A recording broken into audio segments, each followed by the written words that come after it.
Every time your team hits a busy period, it's likely that their energy drops, people start complaining more, people start focusing on everything that's going wrong, and this creates a culture of negativity and pessimism. And you're there thinking, why does this keep happening? Now, I'll be the first to say that teams need to have a good work-life balance. But sometimes there are busy periods that teams need to push through. And in these moments where people are complaining, moaning, not getting on with the job, it's likely not a workload issue, but a mindset issue. And in this video, I'm going to show you exactly what I mean. A few months ago, a team leader reached out to me. They had a busy period coming up and they knew that their team was going to be under immense pressure and they wanted to prepare them for this. They'd been here before. Through previous busy periods, people struggled to adopt the resilient mindset to get them through it. And often it created a culture of stress, more pressure, and not a nice working environment. So this team leader decided,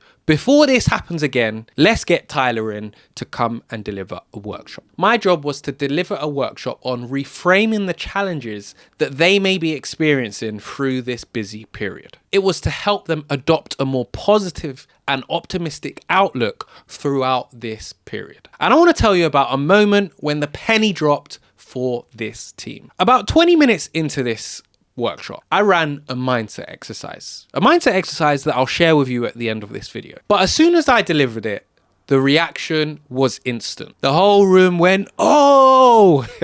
I could see how impactful it was for these team members. People suddenly understood that they could look at challenges in a completely different way. Not as threats, but as things that they could work together and tackle. This exercise didn't get rid of the challenges they were experiencing. Of course, they still exist, but it helped them to change their mindset around it. Now, recently, I spoke to the team leader and he said since the workshop, the team have been embracing their challenges more and more, being more bold in their decisions and being more optimistic about the challenges that occur on a day-to-day basis. Instead of focusing on what was going wrong, they started looking for solutions. And they got through that busy period in a way that they'd never managed before. So what changed?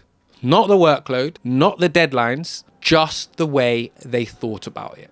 And when a team struggles during a busy period, it's usually because they've fallen into one or three mindset traps. And once you understand them, you'll start noticing them within your team. So trap number one is they stay focused on the problem, not the solution. Yes, problems exist. Yes, they're going to keep happening, but let's not get stuck here. Let's look at the solution. When pressure builds up, most people instinctively think about what's going wrong. And the more they focus on the problem, the bigger it feels. And the bigger it feels, the more paralyzed they become. And the second trap is they catastrophize. Under pressure teams start using language like, this is impossible, this is so hard, we're never going to get this done. And that language isn't just negative, it's a signal or a sign that they've stopped looking for solutions. When people believe that something is impossible, they stop trying to achieve it. And the third trap, the one I dislike the most, and the one that creates a negative culture in many teams, is that they look for who to blame rather than what to do. When things get hard, people start pointing fingers at leaders, at the team members, at the processes. And while it's always good to troubleshoot the problems, when we assign blame, it's not good for anyone. Instead of looking at blame culture, we should be looking at contributing factors. What are all the contributing factors that led to this outcome? Blame kills collaboration. And during busy periods, this is probably when you need it most. So here's what I taught that team during that workshop and some of the things that I teach teams to help them adopt a more positive and optimistic outlook. Instead of asking, why is this happening to us? You ask, what can I do about it? We look at simple reframing of language to help us create a more positive and progressive outlook to help us overcome the challenges. Instead of I have to, it's I get to. I have to record this video so you can learn about this stuff, right? No, I get to record this video so you can learn this stuff. Hi, nice to meet you.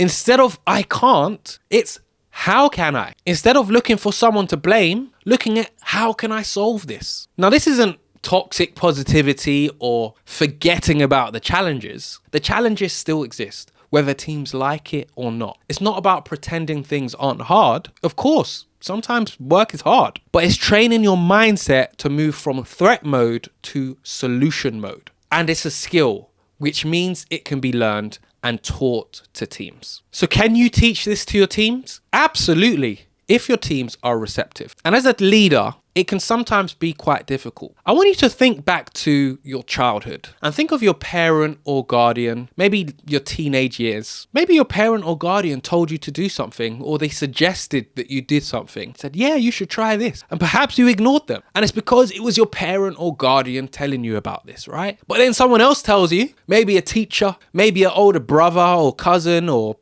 older sister. And you're like, yeah, that's a great idea. And that's one of the many reasons teams decide to use expert people to help them support team culture, well-being, and mindset. Now, I want you to think about your team for a moment. Think about the last time you hit a difficult period. How did the team respond? Did they lean into the challenge and look at overcoming it, or did they complain and moan and create a negative atmosphere? And if they reacted this way, it's not a reflection of them as individuals. It's most likely that they haven't been taught and given the tools to help them overcome these challenges. Now, I did promise to share the mindset exercise with you, and I will link that at the end of the video. But if you're responsible for a team and you're heading into a busy period, or you've just watched the same patterns play out too many times, this is exactly the work I do. I help leaders and organizations support their team to improve performance, improve well-being, and improve mindset. And if you're a forward-thinking leader and you're ready to take action, click the first link in the description box and get in touch. But if you're not quite ready yet, why not join the free mailing list where I send out free resources to help you support your teams. Now, I mentioned a mindset exercise, and this is something that you can try with your team. And for that mindset exercise, you need to watch this video here. 2-minute mindset exercise. Give it a go and see how you get on. But remember, a happy workforce is a productive workforce.